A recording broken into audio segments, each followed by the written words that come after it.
श्री कृष्ण से कितना कुछ छूटा। पहले माँ छूटी, फिर पिता छूटे, फिर जो नंद यशोदा मिले वह भी छूटे, संग साथी छूटे, फिर श्री राधा भी छूटी, गोकुल छूटा, फिर मथुरा छूटी। श्री कृष्ण से जीवन भर कुछ ना कुछ छूटता ही रहा। नहीं छूटा तो देवत्व, मुस्कान और सकारात्मकता।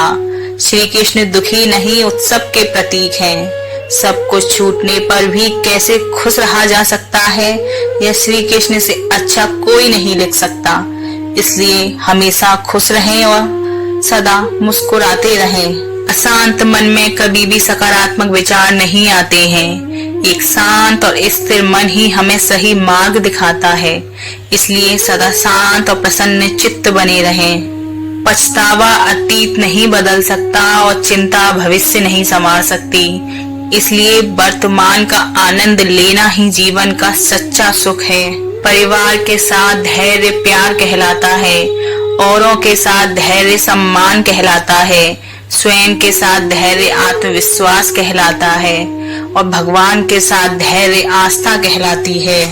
कलयुग चल रहा है, इसलिए ये विचार दिल से निकाल दीजिए कि बिना मतलब के कोई आपसे रिश्ता रखेगा।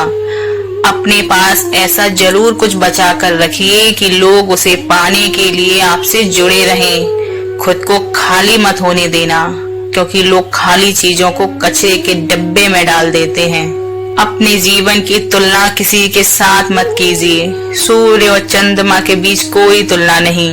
जब जिसका वक्त आता है तब वो चमकता है।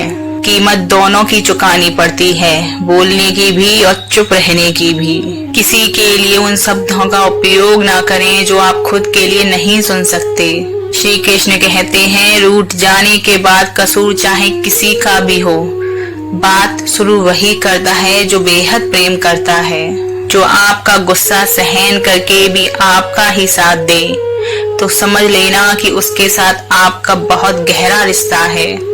जब कोई दिल दुखाए तो चुप रहना बेहतर है, क्योंकि जिन्हें हम जवाब नहीं देते उन्हें वक्त जवाब देता है।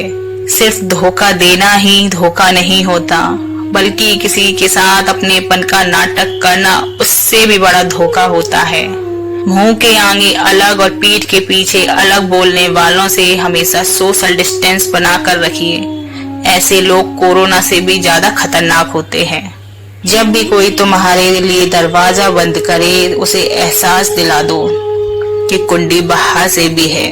जीवन में कभी किसी की भलाई व्यर्थ नहीं जाती। वह कब किस रूप में लौट कर आएगी ईश्वर ही जानता है। जो होने वाला है वो होकर ही रहता है, और जो नहीं होने वाला वह कभी नहीं होता। ऐसा निश्चय जिनकी बुद्धि में होता है उन्हें चिंता कभी नहीं सताती।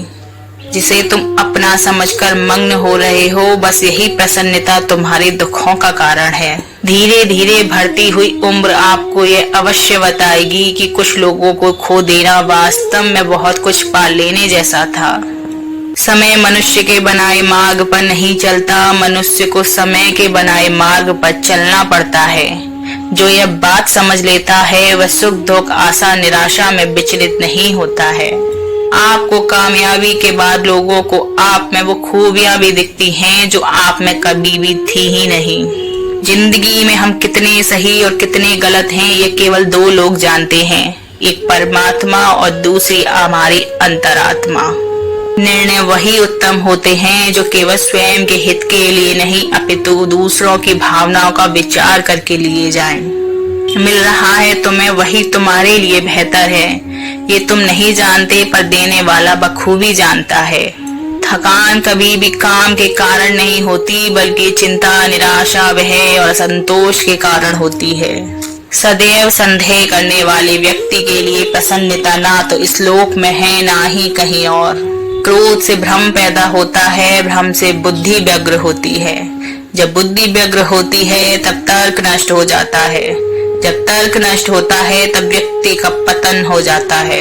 मुश्किल वक्त हमारे लिए आईने की तरह होता है, जो हमारी क्षमताओं का सही आभास हमें कराता है। जिस प्रकार अग्नि स्वर्ण को परखती है, उसी तरह संकट वीर पुरुषों को अपने अनिवार्य कार्य करो, क्योंकि वास्तव में कार्य करना निष्क्रियता से बेहतर है। जो हुआ वह अच्छा हुआ, जो हो रहा है वह भी अच्छा ही हो रहा है, और जो होगा वह भी अच्छा ही होगा। तुम्हारा क्या गया जो तुम रोते हो? तुम क्या लाए थे जो तुमने खो दिया? तुमने क्या पैदा किया था जो नाश हो गया? तुमने जो लिया यहीं से लिया, जो दिया यहीं पर दिया। आज जो कुछ आपका है पहले किसी और का था और भविष्य में किसी और का हो जाएगा। इसी तरह की और ज्ञानवर्धक वीडियो सुनने के लिए वीडियो को लाइक और चैनल को सब्सक्राइब जरूर कीजिएगा। धन्यवाद।